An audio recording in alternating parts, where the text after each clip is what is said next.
Tom Gray here. Welcome to the next chapter in our 109 Grandpa Mini Lathe adventure. In this one, installing this tool post, a little teeny thing. Getting rid of the compound and replacing it with this steel annulus that I used in a previous video.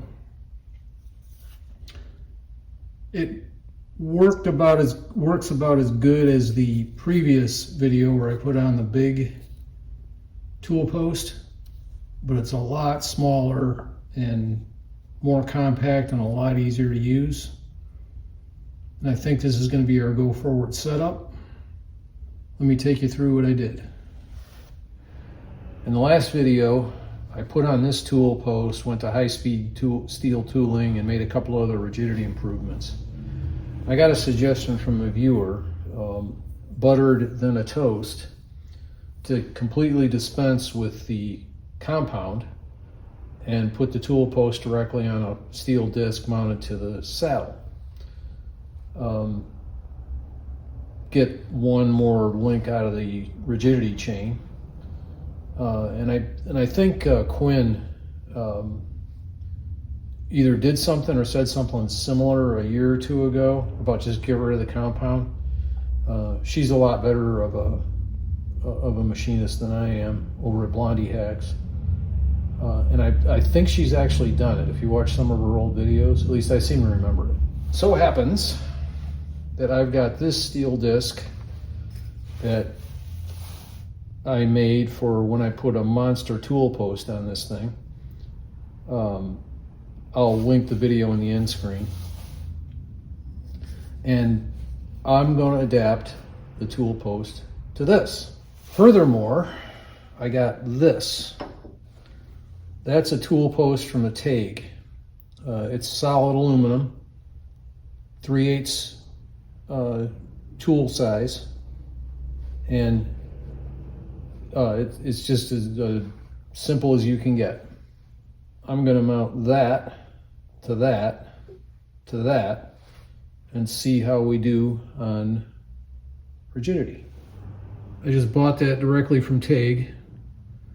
It wasn't very expensive. I don't really remember how much it was, but I was surprised at how cheap it was. So I said, hey, what the heck? It mounts, it has a 5/16 hole, but it's necked way down to like a number 10 through hole. But that counterbore is really deep. First step's an easy one. Just unbolt and remove existing compound and tool post and refit the big steel disc to the cross slide.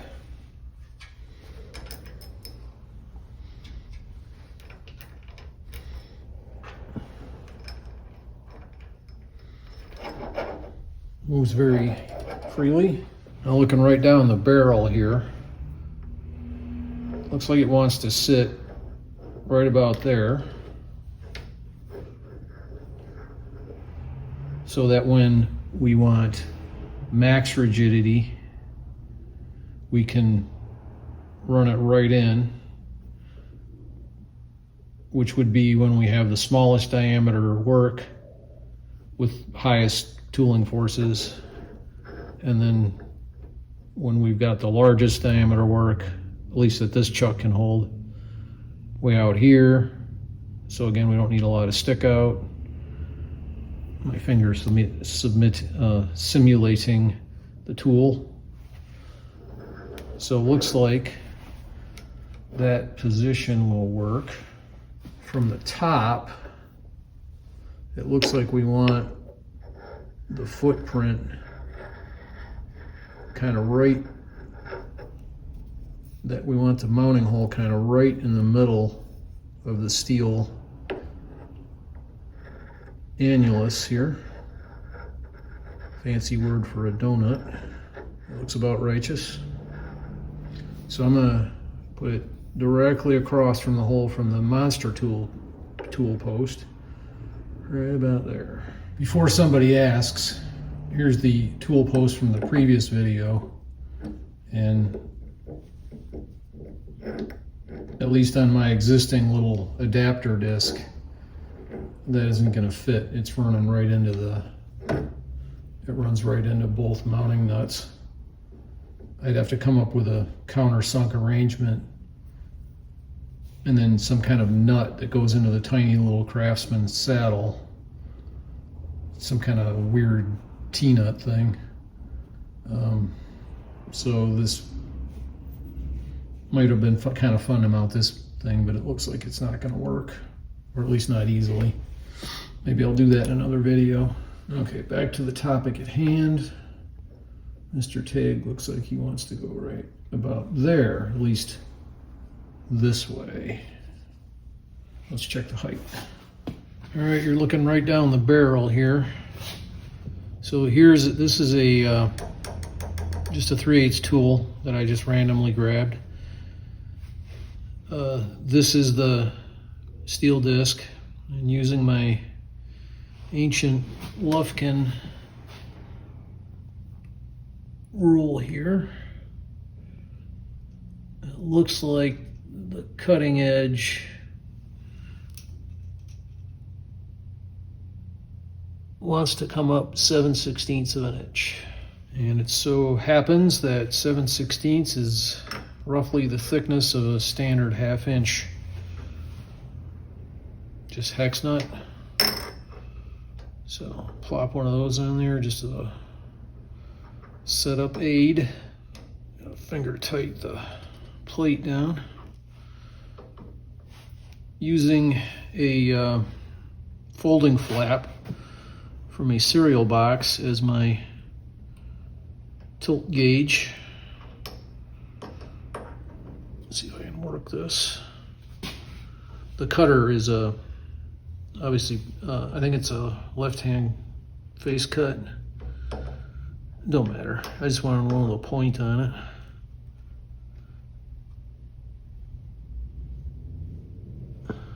Okay, the cereal box flap is not quite perfectly vertical, but it's close. So I'm within shim stock.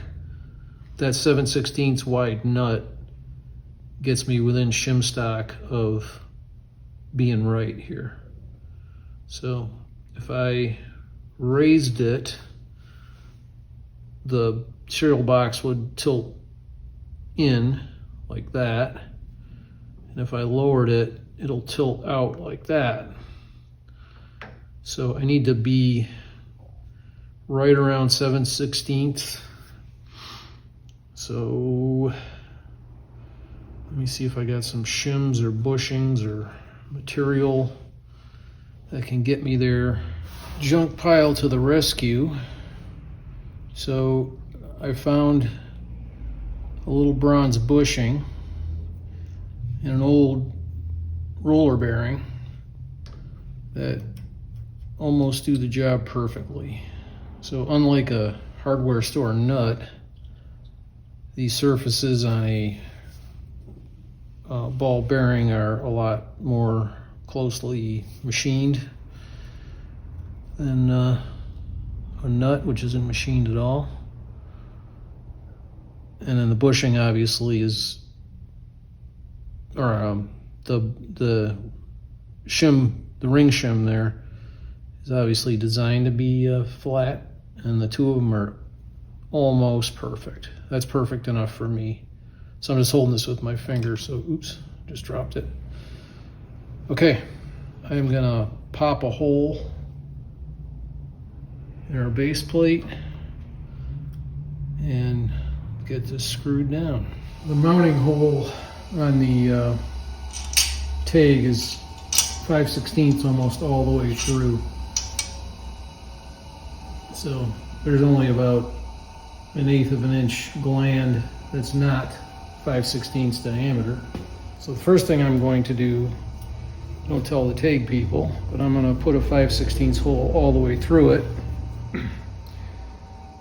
And I'm going to do it with a hand drill. I'm not even going to use a piece of machinery.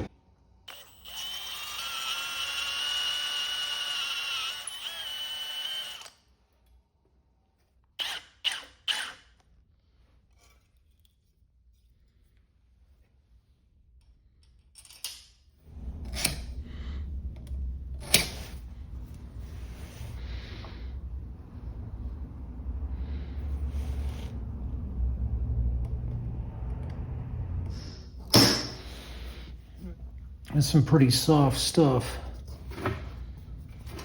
It'll do. Using my Big Gator drill guide, which is a very nice tool, and a transfer punch, I'm just gonna align the 1/8 inch hole right above the center point I just marked and use this to bore a square hole.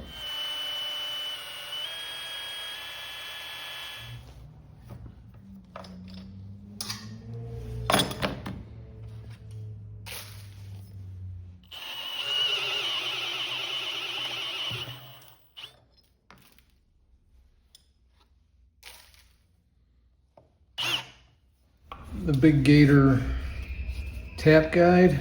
It's ancient 5/16 tap. It still looks sharp. Had to switch over to a different clamping arrangement here.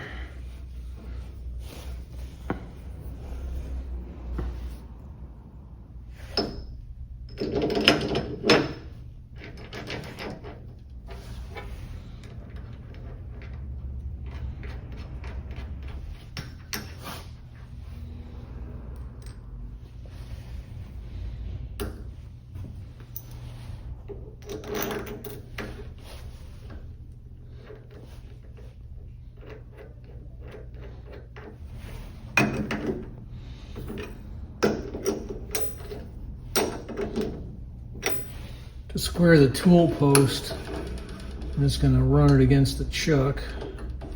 Not super hard, but just hard enough to get it held in place.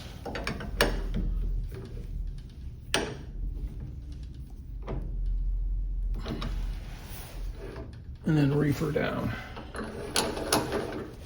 I don't want to torque it while it's only biting on the half nut, which this thing doesn't have a rack gear. It only has a half, the lead screw. So the half nut takes all the stress from anything. So I do not want to mess up that half nut. So I'll just do it like that. All right, see how we did. Get off of the...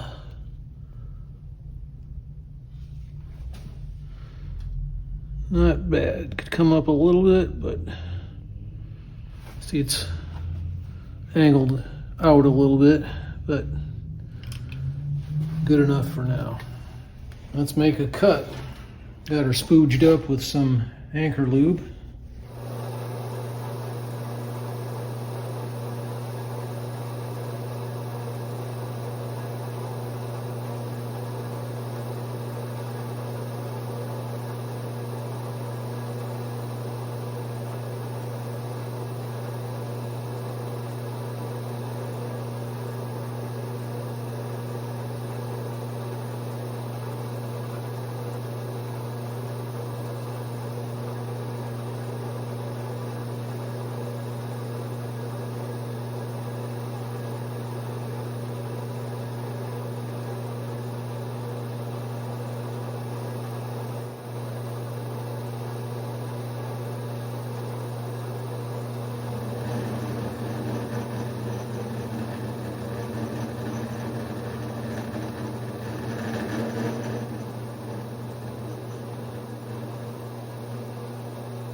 Not bad.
It's not bad.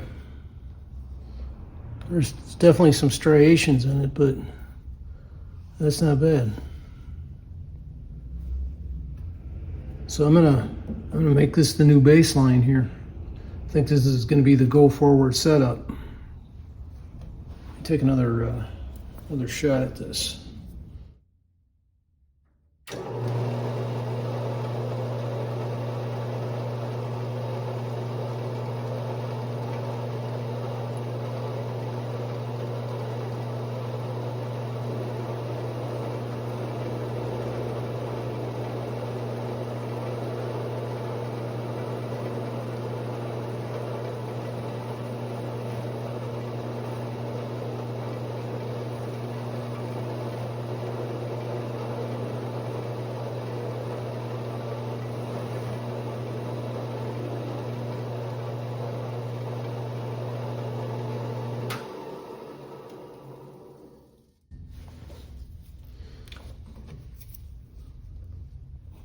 It's working. It's getting smoother, and it's definitely not a glass smooth finish, but I think this might actually be an improvement. It doesn't seem as beefy, but one thing that's nice is it's really out of the way. I mean, there's this whole mass of stuff that just isn't blocking your view anymore. I'm not going to make you watch me turn this piece of tubing anymore, but I am going to call this a success.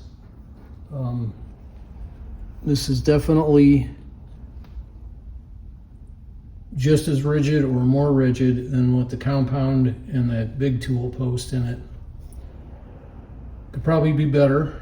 I'm going to make a few other tweaks, but I think this is going to be the go forward setup. In fact, I know it's going to be the go forward setup. So this is the next step in our journey. I'm going to call this one a success, and it's on to the next project. I'll see you there and then.